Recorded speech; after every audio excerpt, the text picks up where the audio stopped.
Blood pooled on the tavern floor. 5 rival alphas circled the fallen king, baring their fangs for the final, gruesome kill. The kingdom's fate hung by a single fraying thread. But no one noticed the quiet Omega Waitress until she dropped her tray, drew hidden blades, and rewrote history. The year was 1247, and the biting winds of early winter howled against the thick stone walls of the Crimson Stag. Situated in the neutral trading territory of Oakhaven, the sprawling tavern and restaurant was a sanctuary for merchants, mercenaries, and weary travelers. Inside, the air was thick with the savory smoke of roasted venison, the sharp tang of spilled ale, and the overwhelming complex musk of 100 different werewolf scents mingling in the heat of the roaring hearth. In the dimmest corner of the room, wiping down a scarred oak table, was Maeve Gallagher. To the untrained eye, Maeve was nothing more than part of the tavern's worn furniture. She was an Omega, a rank that in this brutal medieval era equated to a life of servitude, submission, and invisibility. She kept her gaze fixed firmly on the floorboards, her posture stooped to minimize her presence, and her natural scent heavily masked by the bitter ash of burned wolfsbane she rubbed into her clothes each morning. Omegas were not meant to look alphas in the eye, let alone harbor secrets. But beneath the coarse fabric of her serving dress, Maeve's muscles were coiled tight, her hands bore the distinct calluses of a master duelist, and her mind was sharp enough to cut glass.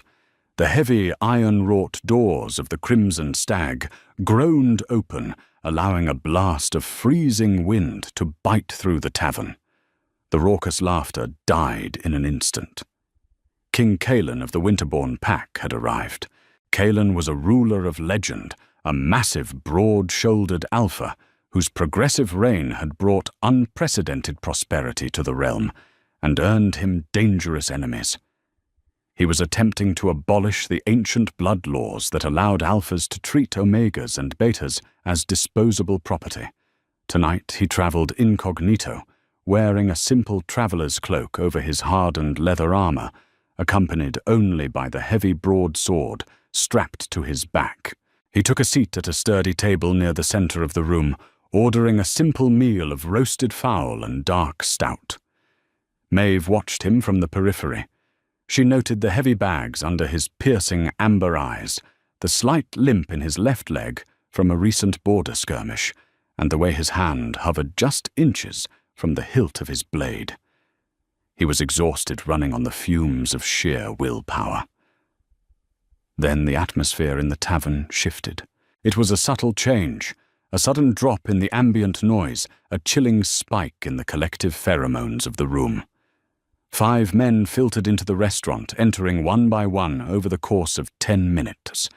They did not sit together, but Maeve's trained eyes caught the synchronized flicks of their wrists, the silent communication in the tightening of their jaws, and the deliberate way they positioned themselves to block every exit. These were no ordinary patrons. They were 5 of the most ruthless rival alphas in the Northern Territories, Lord Gerrick of the Iron Jaw. A hulking brute whose face was a map of white scars, known for snapping the spines of his challengers bare-handed. Baron Huxley of the Pine Barrens, a slender aristocratic wolf who preferred the quiet lethality of neurotoxins over open combat. Earl Desmond, a notoriously fast and cruel combatant, nervously tapping a spiked iron mace against his thigh. Count Lucian, a brilliant but unhinged strategist who wielded dual serrated falchions. Sir Tristan, a young, bloodthirsty upstart desperate to carve his name into history by taking the head of a king. They had come for Kaelin's crown. The ambush was executed with terrifying precision. It began not with a roar, but with a whisper. Baron Huxley, seated a table away from the king, flicked his wrist under the cover of his cloak. A tiny needle-thin dart, coated in a highly concentrated distillation of liquid silver and basilisk venom soared through the smoky air. Kaelin's alpha reflexes were legendary. He caught the slight whistle of the projectile and twisted his torso, but his exhaustion betrayed him. The dart grazed the side of his neck, tearing a thin line through his flesh. The king hissed, slapping a hand over the wound. Immediately the poison began its dark work, turning the veins pulsing at his throat a sickly, necrotic black. "Now!" roared Lord Garrick, kicking his heavy wooden table aside, so violently it shattered against a structural pillar. The restaurant erupted into absolute chaos. Civilians screamed and scrambled for the windows, overturning chairs and trampling their meals in a desperate bid to escape the clash of titans. The 5 alphas converged on Kaelin, their eyes flashing a murderous gold, their fingernails elongating into deadly thick claws. Kaelin roared a sound that shook the very dust from the rafters and drew his broadsword in a flash of sparking steel. Despite the venom rapidly freezing his blood, the Alpha King was a devastating force. As Sir Tristan lunged forward, Kaelin sidestepped the young wolf's strike, using the flat of his heavy blade to smash Tristan into the stone hearth, instantly knocking him unconscious. But there were 4 left, and the poison was taking hold. Count Lucian attacked from the left, his dual falchions creating a blinding whirlwind of steel. Kaelin parried the strikes, the heavy clangs of metal ringing over the screams of the fleeing patrons. As Kaelin pushed Lucian back, Earl Desmond capitalized on the opening. The spiked mace swung in a deadly arc, catching Kaelin in the ribs. The sickening crack of bone echoed through the room. Kaelin stumbled his breath, catching in a bloody cough. His vision was swimming the edges of the room, turning a blurry, dim grey. Huxley and Garrick stepped over the debris, their faces twisted into triumphant snarls. "Your little progressive experiment is over, Kaelin." Lord Garrick spat, drawing a massive 2-handed executioner's axe from beneath his heavy winter cloak. "The old ways return tonight, and your head goes on a pike at the border." Kaelin dropped to one knee, leaning heavily on his sword, panting through blood-stained teeth. He tried to force a partial shift to heal his broken ribs, but the liquid silver in his veins burned like hellfire, locking him in his human form. He was cornered. He was dying. The King of the Winterborn closed his eyes, preparing for the final strike. Maeve stood frozen by the kitchens, clutching a silver serving platter to her chest. Her heart hammered against her ribs like a trapped bird. Every instinct ingrained in her by society screamed at her to flee, to hide in the root cellar, and pray the victors did not smell her out. She was an Omega. This was an Alpha's war. But Maeve Gallagher was not just an Omega. She was the last living descendant of the Silver Hand, an ancient forgotten sect of shadow guards who once protected the very first werewolf monarchs. Her bloodline had been hunted to near extinction by the ancestors of the men currently standing over the king.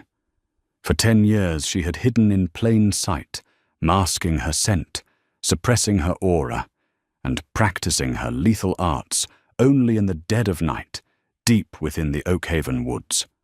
She looked at Kaelin. He was the only king in 3 centuries who had tried to protect people like her. If he died tonight, the kingdom would plunge back into an age of brutal tyranny. Lord Garrick raised his massive axe high above his head, the firelight gleaming off the polished, deadly edge. Clang! A deafening sharp sound pierced the tension. The 5 alphas snapped their heads toward the noise. Maeve had dropped her silver serving platter onto the flagstone floor. She stood there, her head bowed, her plain brown serving dress blending into the shadows. "What is this?" Earl Desmond sneered, gripping his bloody mace. "A little serving wench wishes to die alongside the traitor king." Maeve slowly lifted her head. The meek, terrified facade melted away, replaced by a gaze so terrifyingly cold and focused that even Baron Huxley took an involuntary step back. She reached behind her waist, beneath the rough fabric of her apron. and drew two exquisite, foot-long stiletto daggers. The blades were forged from pure, cold iron, laced with hardened silver, the ultimate anathema to their kind. "Leave him," Maeve said. Her voice was not a roar nor a growl. It was soft, melodic, and cut through the tavern silence like a razor blade. Garrick laughed, a booming, arrogant sound. "Tear the Omega apart," he commanded. Earl Desmond charged her, moving with the terrifying, blurring speed of a trained alpha.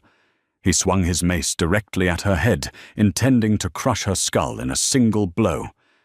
Maeve did not block. She did not meet his strength with strength. She executed a technique her ancestors called the falling leaf. As the mace descended, Maeve stepped inside Desmond's guard, moving with a fluid, ghostly grace that defied the laws of physics. She ducked under his heavy arm, her left hand striking out like a viper. She didn't stab him. She jammed the heavy-weighted pommel of her dagger directly into a cluster of nerves beneath his armpit. Desmond gasped, his entire right side instantly going paralyzed. Before he could process the loss of his limb, Maeve pivoted on her heel, using his own forward momentum against him. She swept his legs out from under him, and as he fell, she drove the flat of her blade into the base of his skull with surgical precision. Desmond hit the floor unconscious before his mace even rolled to a stop. Total duration of the engagement, 2 seconds. Count Lucien's eyes widened in horror. "Witchcraft!" he shrieked, launching himself forward with both falchions raised. "Anatomy," Maeve corrected in a whisper. Lucien was a master of the dual blades, a whirlwind of offense. Maeve danced through his strikes. Where alphas fought with rage and brute force, Maeve fought with intellect and geometry. She weaved through the deadly arcs of Lucien's falchions, her movements so precise she seemed to be predicting his attacks before his muscles even twitched. Lucien overextended on a heavy downward slash. Maeve parried the strike, not with her blade, but by slapping the flat of his sword with her bare, calloused palm, redirecting the weapon into the wooden floorboards where it stuck fast. In the fraction of a second, Lucien spent trying to yank it free, Maeve struck. Her right stiletto flashed out, slicing a shallow but precise line across the tendons of his wrists. Lucien dropped his remaining sword with a howl of agony, his hands rendered useless. A swift, brutal kick to his kneecap sent him crashing to the floor, howling in pain.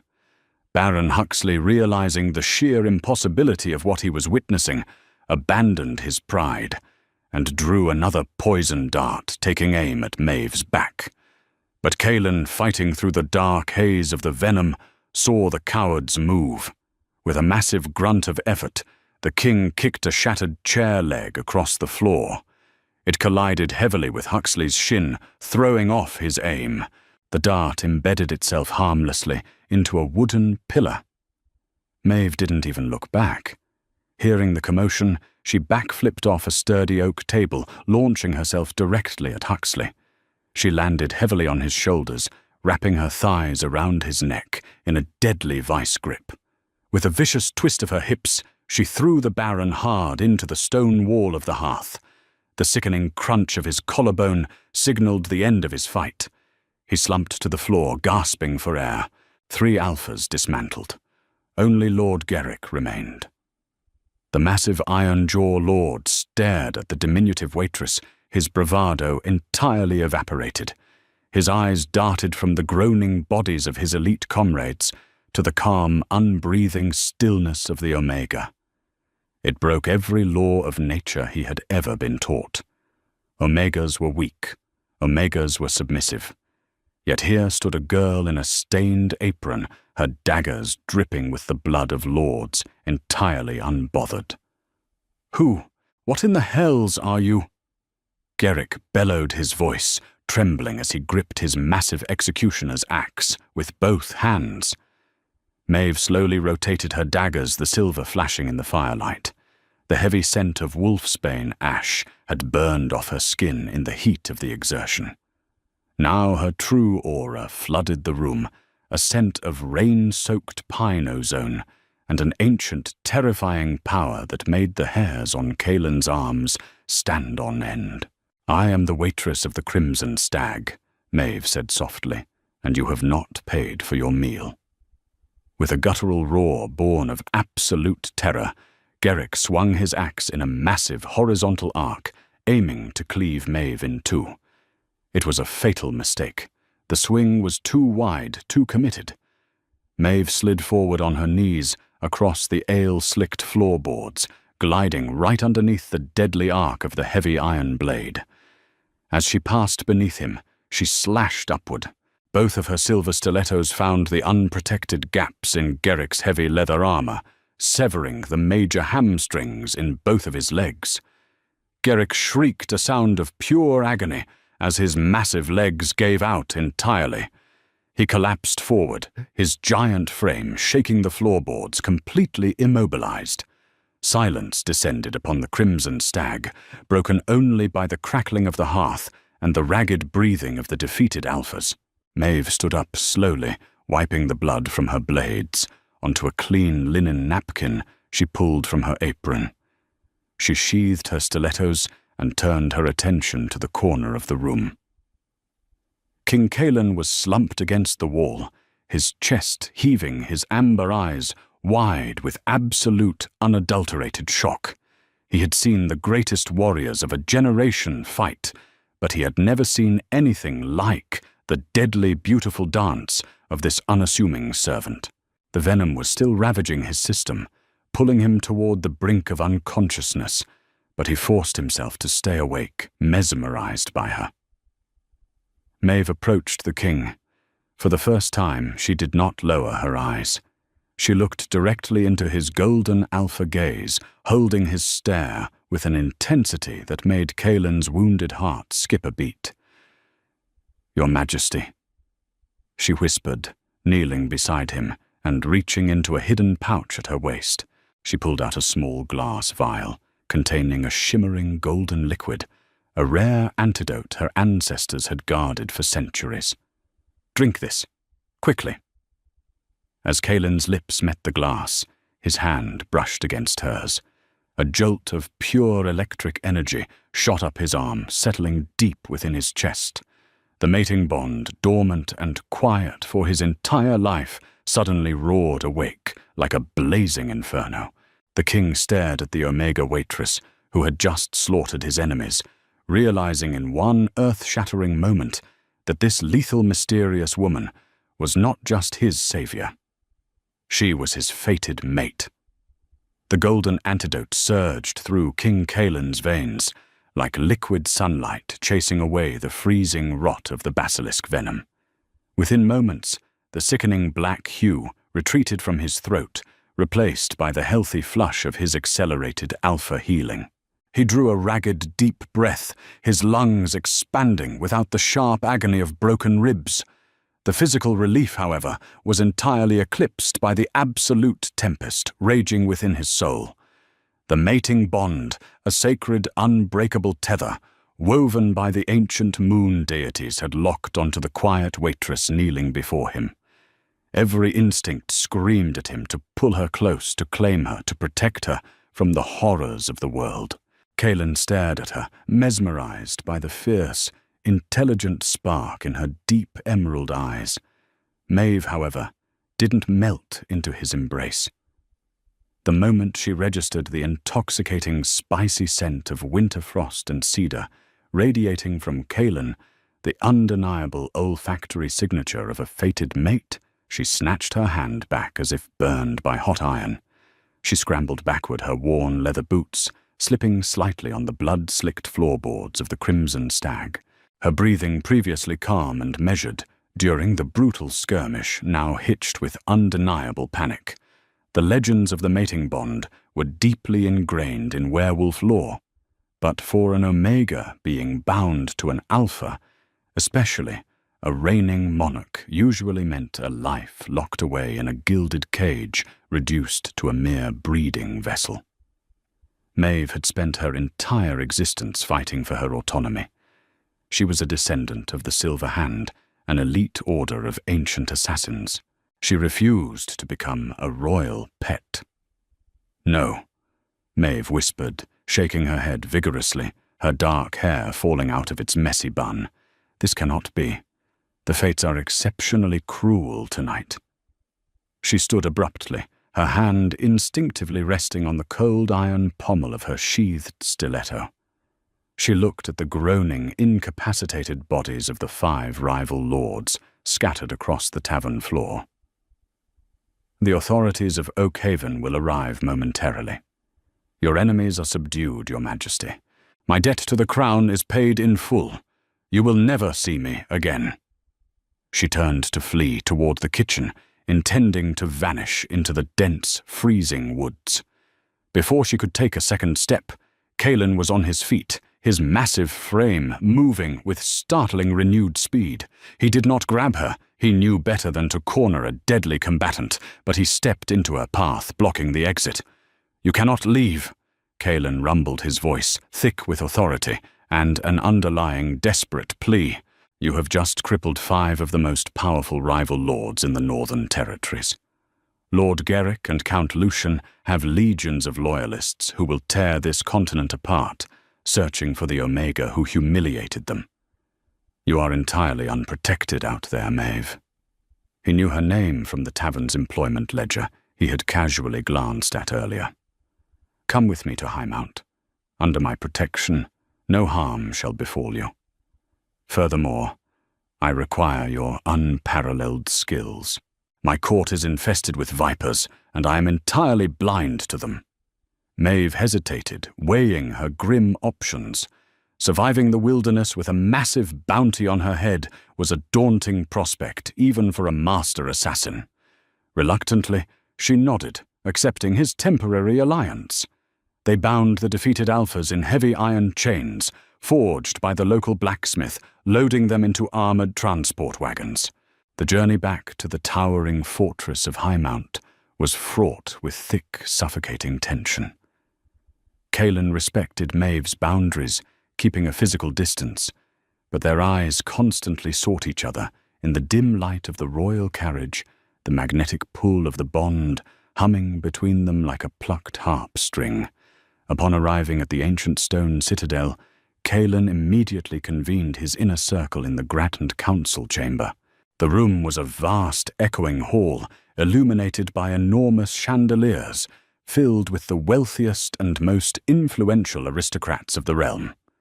Among them was Lord James Harrington, the royal treasurer, and a merchant tycoon of vast, terrifying wealth. Harrington was a meticulously groomed alpha, clad in velvet and silk, known for ruthlessly monopolizing the western trade routes. When Kalen presented Maeve not merely as a guest, but as the savior of the crown who had single-handedly dismantled 5 elite warlords, the council erupted into absolute deafening outrage. "This is a preposterous fabrication," Lord Harrington sneered, slamming his jewel-encrusted fist onto the heavy oak table. His eyes locked onto Maeve with profound disgust. "An Omega defeating Garrick the Ironjaw. My king the Venom must have permanently damaged your cognitive faculties. Omegas are biologically incapable of such martial prowess. If she truly struck down Highborn Alpha's ancient law, demands she be executed for treason against the hierarchy." Harrington's allies murmured in strong agreement, their hostility forming a thick, suffocating cloud in the chamber. They viewed Maeve as an aberration, a dangerous threat to the oppressive social order that kept them rich and powerful. Kalen's eyes flashed a dangerous, luminous gold. He slammed his broadsword onto the table, shattering the wood. "The ancient laws are dead. Harrington, I abolished them, and I will enforce that abolition with steel if necessary. This woman is a descendant of the Silver Hand, the legendary guardians of the first monarchs, and she is my fated mate." The revelation sent shockwaves through the room. The Silver Hand was thought to be a mere myth, a bedtime story, used to frighten unruly alpha pups. For a living descendant to stand before them, and an Omega no less, was completely paradigm-shifting. Harrington's face paled significantly, but a dark, sinister calculation quickly replaced his initial shock. He realized that Kaelin's progressive madness had finally gone too far, providing the perfect excuse for a coup. The atmosphere in Highmount grew increasingly toxic over the following weeks. Maeve refused to adopt the traditional submissive role of a Luna. Instead, she spent her days in the fortress courtyards, relentlessly drilling the king's elite guards in hand-to-hand combat, utilizing her breathtaking agility and precise anatomical knowledge to humble the largest, most arrogant soldiers.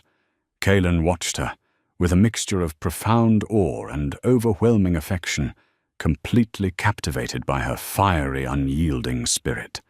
Their bond deepened, slowly forged, not by biological compulsion, but by profound mutual respect.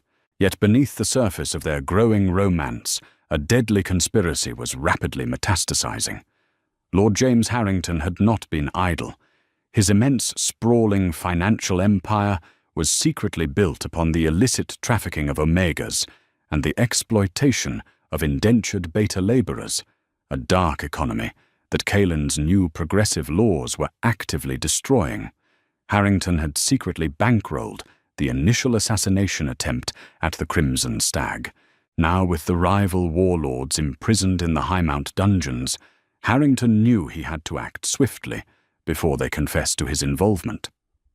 Under the guise of a formal banquet to celebrate the king's miraculous recovery, Harrington orchestrated his final desperate gambit.